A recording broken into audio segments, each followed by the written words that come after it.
ఓం నమో లక్ష్మీ నరసింహాయ. సినిమాలు చూసే ప్రేక్షకులు ఈ సినిమా చూడకపోతే మిగతా సినిమాలు చూడటం వేస్ట్. ఇక చూడకండి మిగతా సినిమాలు. ఈ సినిమా చూస్తేనే మిగతా సినిమాలు చూసే అర్హత మీకు.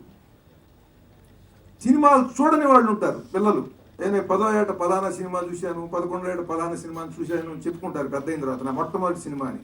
అలాంటి పిల్లల్ని తీసుకొచ్చి మొట్టమొదటి ఈ సినిమా చూపించండి వాళ్ళకి. సినిమాలు ఇంకా ఇప్పుడేం సినిమాలు చూస్తామండి అనేవి 80 ఏళ్ళు లేదా 75 ఏళ్ళు బాగా మెచ్యూరిటీ వచ్చి ఐఏఎస్లు ఐపీఎస్లు వేరే వేరే బిజినెస్ పీపుల్ అందరూ కూడా రిలాక్స్ అయిపోయిన వాళ్ళు సినిమాలు ఏం చూస్తాం అనుకుంటారు. మీరందరూ కదిలొచ్చి ఈ సినిమా చూడండి. సెక్స్, వైలెన్స్ ఈ రెండింటి మీద ఆధారపడినటువంటి సినిమాలు నడుస్తున్నాయి ప్రపంచవ్యాప్తంగా. మన దేశం కాదు, మన భాష కాదు. సెక్స్ ఎప్పుడు చేయాలి అనేది ఎవరికన్నా తెలుసా? ఎలా చేయాలి అనేది మీరు యూట్యూబ్లోకి వెళ్తే బోల్డంత ఉంటుందండి. ఎప్పుడు చేయాలి, ఎప్పుడు చేస్తే ఏ రకమైన రిజల్ట్ ఉంటుంది అనేది ఎవరికన్నా తెలుసా? అక్కడ తీసుకున్నాడండి ఆ డైరెక్టర్ గారు. ఇవాళ ప్రపంచానికి ఏం కావాలో, స్త్రీ పురుషుల మనోభావాల యొక్క ప్రభావం గర్భవతి మీద ఎలా ఉంటుంది, లోపల ఉండేటువంటి శిశువు మీద ఎలా ఉంటుంది అనేటువంటిది అది మూలం. నరసింహస్వామి కథ దాని మూలం అక్కడ ఎత్తుకున్నటువంటి ఆ మహానుభావుడు అండి ఆ డైరెక్టర్. సెక్స్ అనేటువంటిది సృష్టికి మూలం. అందరికీ కావాలది. అందరూ ఆరాట పడతారు.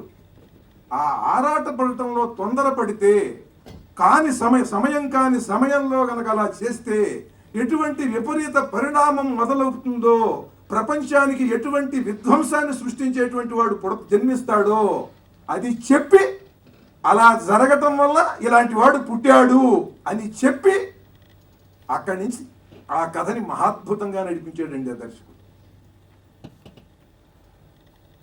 సినిమాలు చూస్తే మనం అందరం కూడా టెర్మినేటర్ 2 ఆహా ఓహో అద్భుతం అంటాం. ఏమిటా టెర్మినేటర్ 2? పరమాద్భుతంగా తీశాడు జేమ్స్ కెమెరాన్. ఎంత భక్త ప్రహ్లాదుడు నరసింహస్వామి కథలో 1% టెర్మినేటర్ 2 అనేది. ఒక పిల్లవాడిని రక్షించడం కోసం ఆర్నాల్డ్ ష్వార్జ్నెగర్ వస్తాడు, ఒక రోబో. వాడిని చంపడానికి ఇంకో విలన్ రోబో వస్తాడు. కానీ దాంట్లో సెంటిమెంట్ ఏముందండి? పిల్లవాడిని ప్రొటెక్ట్ చేయడం అదొక్కటే సెంటిమెంటు.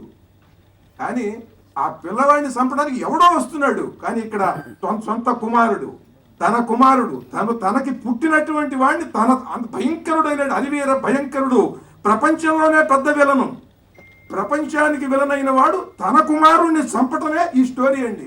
ఇట్లాంటి స్టోరీ ఎక్కడన్నా ఉంటుందా? ఈ భూమి మీద ఇటువంటి స్టోరీ ఉందా? కేవలం భారతీయ పురాణ కథల్లో మాత్రమే ఉంటుంది.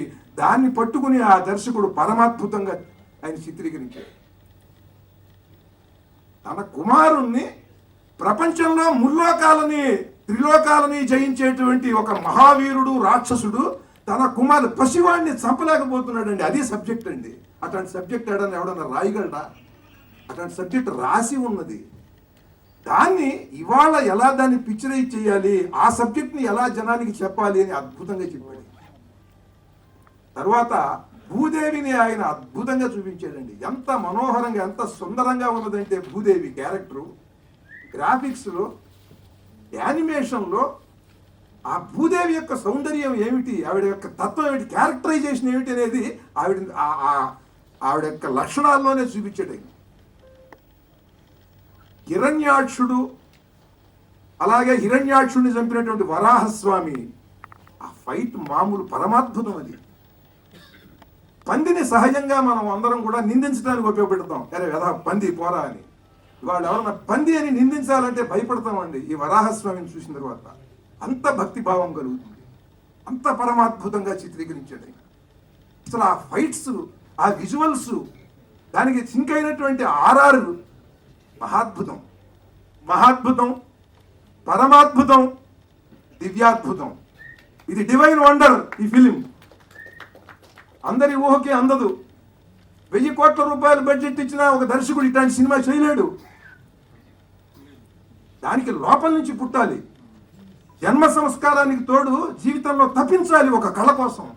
అలా కళ కోసం తప్పించి ఆ నరసింహస్వామి కథని ఆస్వాదించి భారతీయ పురాణ కథల్ని, ఇతిహాసాల కథల్ని బాగా అర్థం చేసుకుని తీసినటువంటి సినిమా ఇది.